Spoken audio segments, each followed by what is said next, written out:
dark mode. Hi everybody, welcome back to our channel. In this video, I'm going to show you the procedure on how to use Pinterest in dark mode.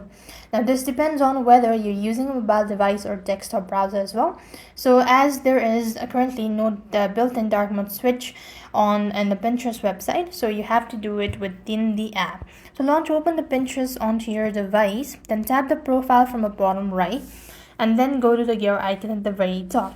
Once you do this, you want to make sure to go and look for account management section. Underneath, you will be able to find app theme. There it is.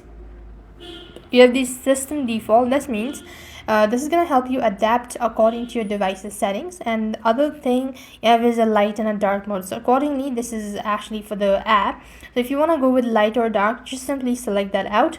And this way you'll be able to make changes. And if you want to go with the system default, that means you just want to make sure to go ahead and swipe down from the very top and swipe towards your left. This actually depends on the device, or it's going to be different according to the device, but just have to look for dark mode over here, or you will be able to find the dark mode. So just like this, it's going to adapt according to your device. So with that, thank you for watching. See you in the next video.